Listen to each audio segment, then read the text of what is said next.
Right. Please look at this question and go through it, pause the video. Once you have done that, then you can come back for the explanation. Sorry. हाँ, चलिए अब हम करते हैं। इसको solve करने से पहले हम कुछ कॉन्सेप्ट्स की तरफ ध्यान दे लेते हैं। एक कॉन्सेप्ट जो आपने बहुत कई बार आपने देखा होगा कि टाइम स्पीड डिस्टेंस में काम आता है, वो है कॉन्सेप्ट रेशियो, है ना। अब रेशियो क्या है उसको देख लें। रेशियो कॉन्सेप्ट के अंदर को यूज करके भी हम इस क्वेश्चन को सॉल्व कर सकते हैं। रेशियो कॉन्सेप्ट क्या है, आओ इसको एक बार देखते हैं।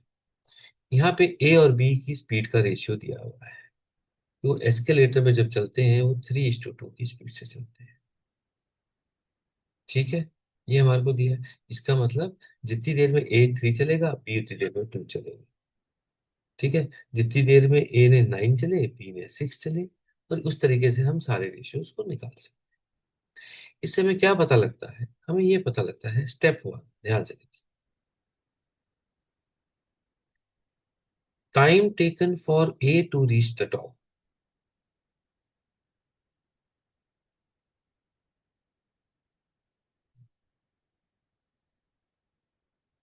is the time he takes to do 25 steps। या जितनी देर में वो 25 स्टेप्स चल लेगा, time for him to move 25 steps. तो एक आ गया 25 स्टेप जितना टाइम लगा उसको। सेकेंड रीडिंग, सेकेंड स्टेप की जो रीडिंग है, बी टेक्स, अब इसे देखिए बी का टाइम दिया है। बी टेक्स 20 स्टेप्स, मतलब उसका टाइम हुआ बी के टाइम के हिसाब से दिया गया। तो बी के टाइम के हिसाब से दिया, B takes 20 steps to reach the top. तो उसको टाइम कितना लगा, जितनी देर में वो 20 स्टेप्स चलेगा। तो अब फर्क समझिए, ऊपर वाले में ए के हिसाब से टाइम दिया हुआ है, नीचे वाले में बी के हिसाब से टाइम। अब इसको सेम में कन्वर्ट करना है। सेम में कन्वर्ट करने के लिए हम बी वाले के टाइम को, बी का 20 था, तो यहाँ पे इसी रेशियो को अगर हम एक्सटेंड करते, हम कहते बी ने 20 चला तो ए ने कितना चला होगा, बिल्कुल 30। तो मतलब B will take the same time as in which A would have moved 30 steps। तो हमें पता लग गया कि 25 स्टेप्स वाले टाइम में ए ऊपर पहुंच गया, 30 स्टेप्स वाले टाइम में ऑफ ए के में बी ऊपर पहुंच गया। तो मतलब after step 1, when A has reached the top, when A has reached the top, तो बी ने, B has still not reached the top, B का कुछ कुछ टाइम बचा हुआ है ना। कितना बचा हुआ है, 30 स्टेप्स का टाइम चाहिए था। तो मतलब अभी उससे, उसने 25 ऑफ स्टेप्स ऑफ ए कर लिए हैं, जबकि 30 स्टेप्स ऑफ ए होना चाहिए था। Which means he has, B has the covered 25/30 of total distance. तो कितना उसका पेंडिंग डिस्टेंस है अभी ऊपर जाने के लिए। पेंडिंग डिस्टेंस जो उसका बच गया कवर करने के लिए, वो बच गया 5/30 और 1/6। है ना, सिंपल, यहां तक तो हमने निकाल लिया, कोई प्रॉब्लम नहीं है।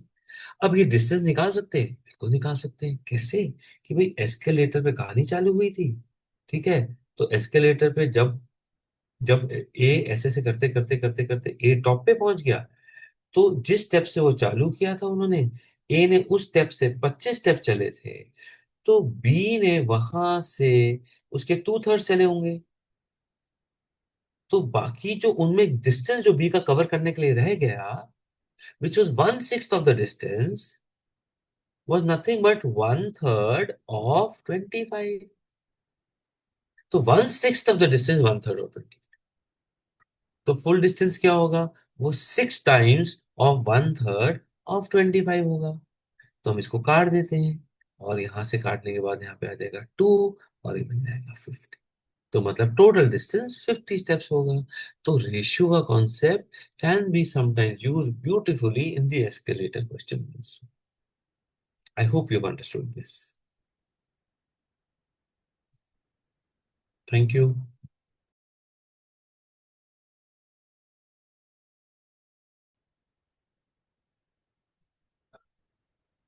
So let's look at this question. You may pause and again go through it. Once you're done, then you may follow my explanation. इस क्वेश्चन को करने से पहले थोड़ा सा फिर से एक बार एस्केलेटर को समझ लेते हैं कि एस्केलेटर में क्या होता है। तो आप लोगों को पता ही होगा, तो मैं एक ड्राइंग बना देता हूँ आपके लिए एस्केलेटर के लिए। ठीक है। तो क्या है, ये एक एस्केलेटर है,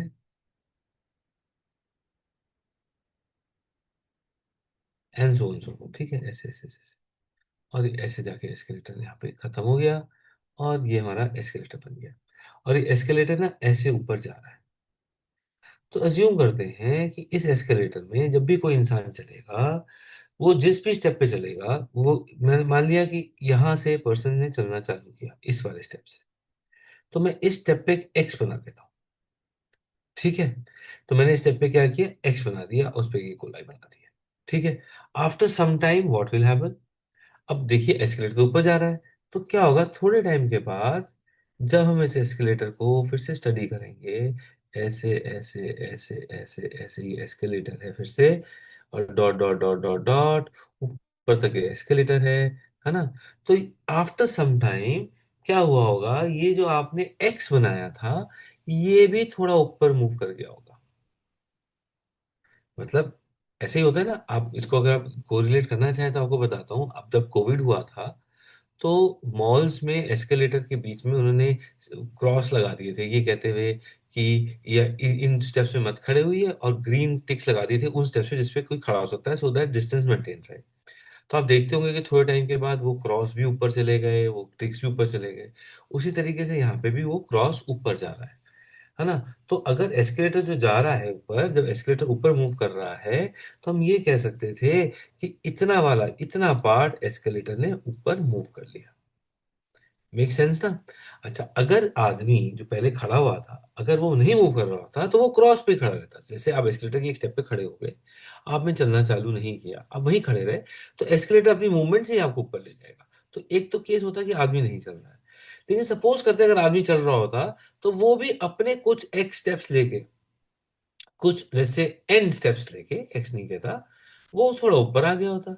तो उस केस में एस्केलेटर ने इतने स्टेप्स चले, और आदमी ने इतने स्टेप्स चले। तो ये बात समझ में आ रही है हमारे को, है ना। तो एक प्रिंसिपल इस क्वेश्चन को सॉल्व करते हुए जो हमें याद रखना है, वो याद रखना है कि एस्केलेटर भी चल रहा है, और ये आदमी भी चल रहा है।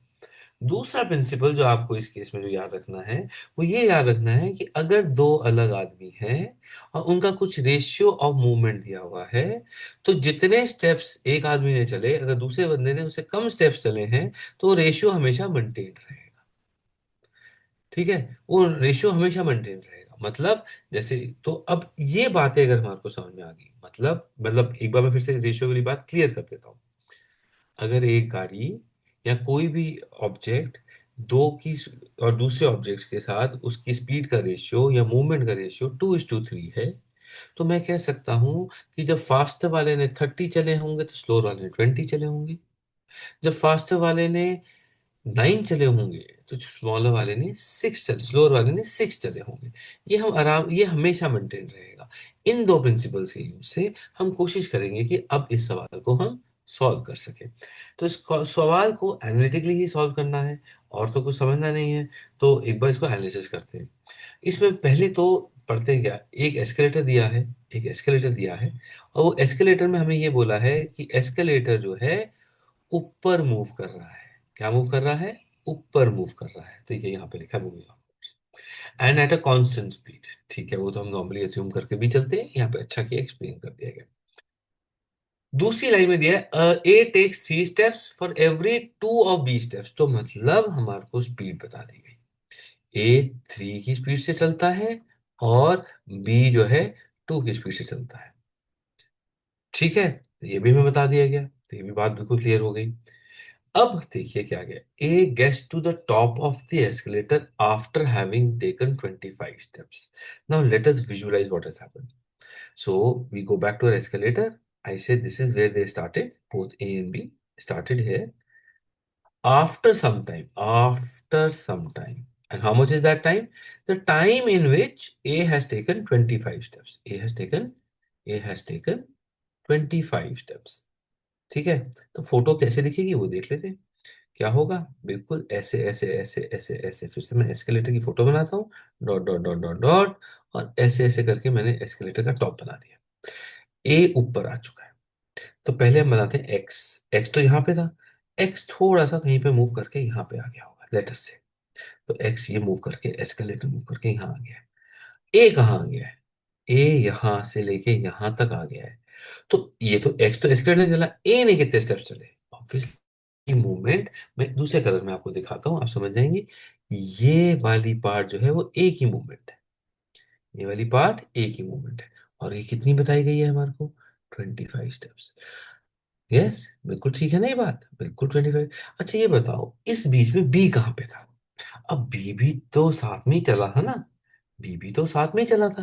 लेकिन बी जो है बेचारा स्लो चलता है, ए से स्लो चलता है।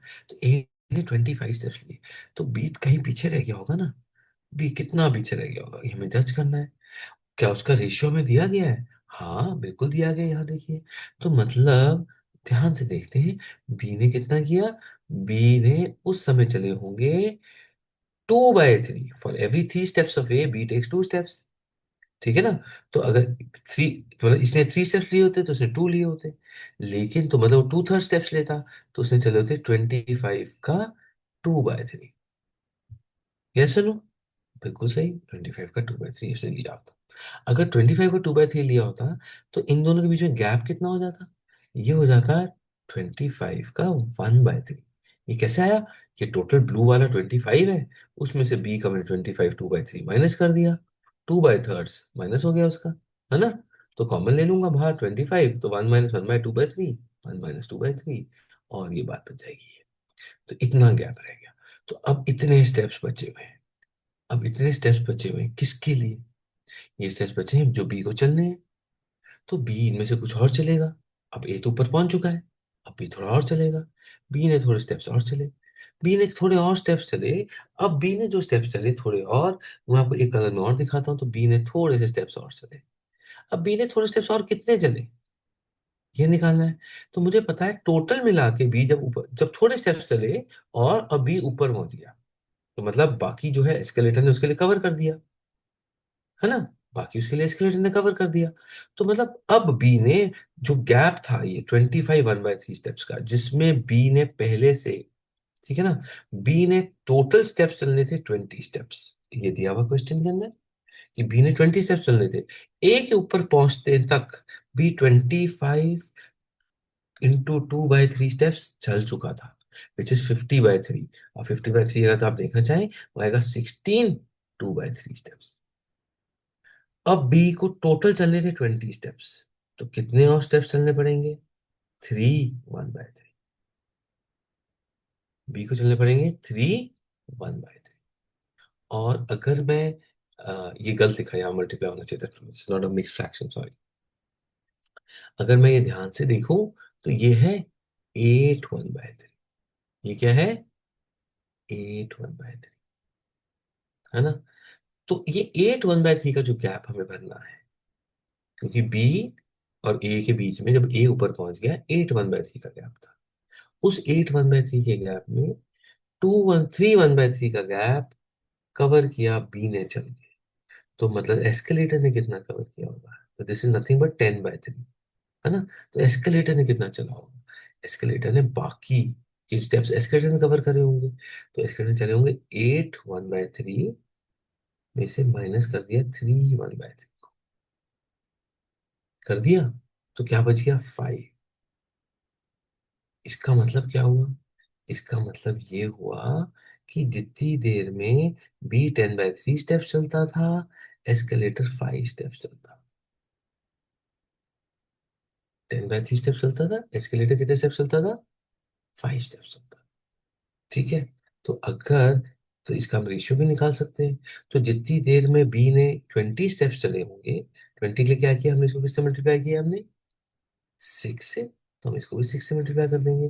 तो एस्केलेटर ने 30 स्टेप्स चले। कितने स्टेप्स चले होंगे? 30 स्टेप्स चले। और अगर 30 स्टेप्स एस्केलेटर ने चले, 20 उसने चले, तो टोटल स्टेप्स कितने होंगे? 50 स्टेप्स। 20 बी के, 30 इसके, और ये देखिए आंसर 50 आ जाए। अब हम चाहें तो वेरीफाई भी कर सकते हैं दूसरे एंड से। तो अगर हमें पता है ए भी 3:2 में चलता था, मतलब एस्केलेटर की स्पीड बी और एस्केलेटर की स्पीड का रेशियो 2:3 है, और ए इज टू बी का स्पीड का रेशियो 3:2 है, तो हम कह सकते हैं एस्केलेटर और ए की स्पीड सेम है। तो मतलब जितनी देर में 25 स्टेप्स ए ने चले, 25 एस्केलेटर ने चले होंगे, तब भी टोटल स्टेप्स क्या आ जाते हैं? 50। तो आंसर इसका 50 है। अब इसको सॉल्व करने के लिए अगर हमें सॉल्व करना होता, जैसे मैंने आपको समझाया, मैं एक बार क्लियर कर देता हूँ पूरे स्क्रीन को, और एक बार और इसका हम सोल्यूशन की तरफ ध्यान देते हैं। ठीक है, तो बहुत सिंपल से करते हैं। हम क्या कहते हैं, भाई ए ऊपर पहुंच गए 25 स्टेप्स में, बी ने उतनी देर में चले थे 2/3 ऑफ 25, तो इनका तो इज 50/3 इज इक्वल टू 75/3, तो इनका गैप कितना हो गया? 25/3। ठीक है ना? तो अब इसको बी को टोटल चलने थे 20 स्टेप्स, विच इज 60/3 स्टेप्स, तो इनका गैप तो +10/3 और चला, तो जब 10/3 और चला तो बच गए उसके लिए, 10/3 और चला तो बच गए 25/3 में से 10/3 को माइनस किया, इतना एस्केलेटर चला, तो आ गया उसके लिए चला 5 स्टेप्स। देखिए फट फट फट हो जाएगा अगर आपका प्रिंसिपल उसकी जगह पे हो। और इसके बाद एक बार आपको पता लग गया कि इनका रेशियो जो है वो आपका 2:3 के रेशियो में है, तो आपको पता चल जाएगा कि इसका आंसर कैसे होगा। ठीक है, आई होप कि आपको समझ में आ गया होगा कि इसको कैसे सोचते हैं और इसको कैसे सॉल्व करते हैं। ठीक है, थैंक यू।